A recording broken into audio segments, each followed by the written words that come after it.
ये पार्ट 2, इसमें कुछ क्वेश्चंस रह गए थे, जैसे कि ये यूपी स्पेशल्स के कुछ क्वेश्चन यहाँ तक हो गए थे, 132 नंबर से रह गए थे 150 तक, ये थोड़े से बचे हैं, ये भी हो जाते हैं। कुछ ही क्वेश्चन है। उत्तर प्रदेश विशेष, उत्तर प्रदेश स्वामी विवेकानंद ऐतिहासिक पर्यटन यात्रा योजना 2021 को उत्तर प्रदेश सरकार ने धार्मिक यात्रा के लिए निम्न में से किस व्यक्तियों के लिए आरंभ की गई है? बुजुर्गों के लिए, महिलाओं के लिए, विधवाओं के लिए, मजदूरों के लिए। तो इसका सही आंसर मजदूरों के लिए। ठीक है। 133 नंबर, निम्नलिखित शहरों में किस एक में देश का प्रथम भारतीय कौशल संस्थान स्थापित किया गया था? किस में किया गया था? अहमदाबाद, मुंबई, रोहतक, कानपुर। कानपुर में किया गया था। 9 दिसंबर 2016 को प्रधानमंत्री नरेंद्र मोदी द्वारा उत्तर प्रदेश में कानपुर में ये रखी गई थी। ठीक है। अगला देखिए, उत्तर प्रदेश मुख्यमंत्री स्वरोजगार योजना 2021 के लिए पंजीकरण आवेदन पत्र भरने के पूर्व निम्नलिखित में से कौन सा पात्रता का मानदंड नहीं है? आयु वर्ग 18 से 40 वर्ष, न्यूनतम हाई स्कूल पास प्रमाण पत्र, किसी केंद्रीय सरकार या राज्य सरकार स्वरोजगार योजना में पंजीकृत नहीं होना चाहिए, भारत के किसी भी राज्य का नागरिक। तो ये किसी भी राज्य का नागरिक। उत्तर प्रदेश मुख्यमंत्री स्वरोजगार योजना है तो उत्तर प्रदेश का ही निवासी होना चाहिए, नागरिक होना चाहिए। मतलब नागरिकता तो एक ही होती है।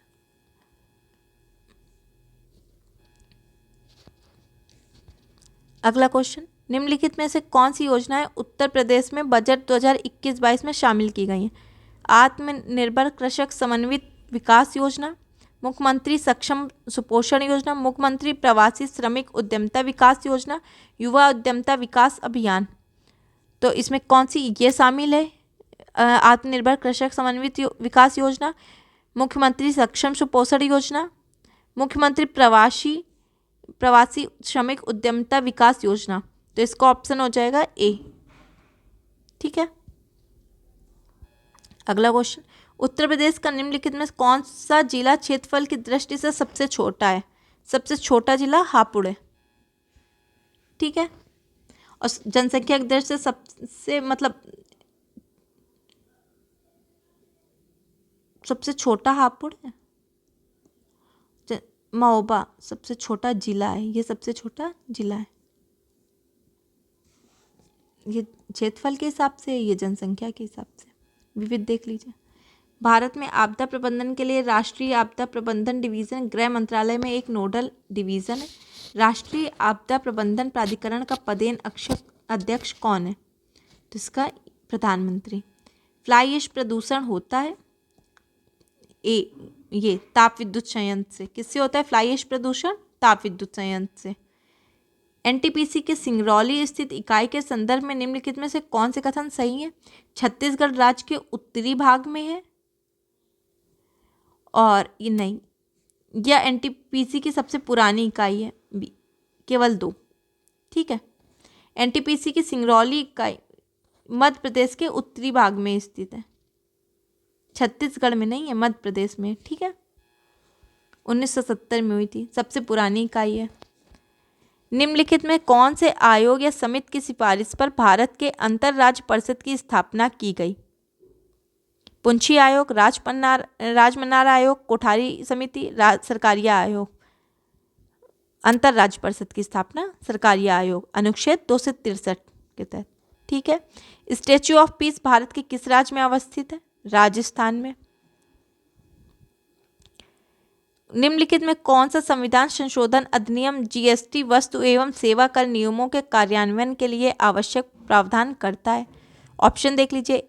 ए 101वां संविधान संशोधन, बी 102वां संशोधन अधिनियम, 103वां संशोधन अधिनियम, 104वां संशोधन अधिनियम। तो इसका हो जाएगा ए 101वां संशोधन अधिनियम।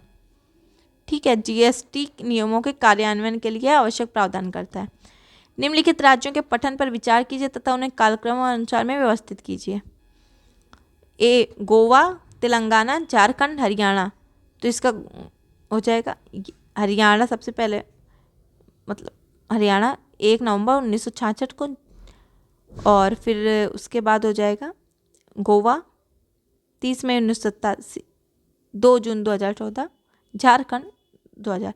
आप इससे भी देख सकते हो कि झारखंड भाई 2000 में है और तेलंगाना 2014 में है। तो लास्ट में देख लो लास्ट में सेकंड किस में आ रहा है, सिर्फ इसी में आ रहा है, इसमें भी है, इसके पहले ये झारखंड 2000, ये इससे भी आप कर सकते हो। विश्व का पहला हृदय प्रत्यारोपण निम्न में से किसने किया था? ऑप्शन देखिए, A doctor Venugopal, B William Harvey, C Christian Barnard, D William Battrick. तो इसका आंसर हो जाएगा क्रिश्चियन बर्नार्ड ने। विश्व का पहला हृदय प्रत्यारोपण ब्रिटिश डॉक्टर क्रिश्चियन बर्नार्ड ने किया था। वहीं भारत में पहला हृदय प्रत्यारोपण डॉक्टर वेणुगोपाल ने किया था। ठीक है, ये विश्व का है और ये भारत का गोपाल है। ठीक है, अगला क्वेश्चन देखिए, सुगम्य भारत अभियान संबंधित है दिव्यांग व्यक्तियों से, बाल स्वास्थ्य से, महिला सशक्तिकरण से, वंचित लोगों से। तो इसका आंसर हो जाएगा दिव्यांग व्यक्तियों से। 3 दिसंबर 2015 को विकलांग व्यक्तियों के अंतर्राष्ट्रीय दिवस के अवसर पर इसकी शुरुआत की गई थी भारत के प्रधानमंत्री द्वारा। ठीक है, सिविल सेवाओं में सुधार हेतु पीसी होटा समिति का गठन किस वर्ष किया गया था? 2003, 4, 5, 6। 2004 में। इसका उद्देश्य क्या है? सिविल सेवाओं में सुधार हेतु सुझाव से संबंधित था। अगला क्वेश्चन, कौन से श्रम संबंधी अधिनियमों को मजदूर संहिता अधिनियम 2019 में सम्मिलित किया गया है? और देखिए कौन कौन से हैं। न्यूनतम मजदूरी अधिनियम, बोनस भुगतान अधिनियम, संविदा श्रम अधिनियम और ये समान पारिश्रमिक अधिनियम। कौन से सम्मिलित किए गए हैं? ठीक है, पहला किया गया है न्यूनतम मजदूरी अधिनियम, बोनस भुगतान अधिनियम और ये चौथा समान पारिश्रमिक अधिनियम। ठीक है, ये दो मजदूरी संहिता 2019 में सम्मिलित किए गए हैं। अगला देखिए, निम्नलिखित में से कौन सा अंटार्कटिका में भारत का स्थायी और उसके द्वारा परिचालित अनुसंधान स्टेशन है?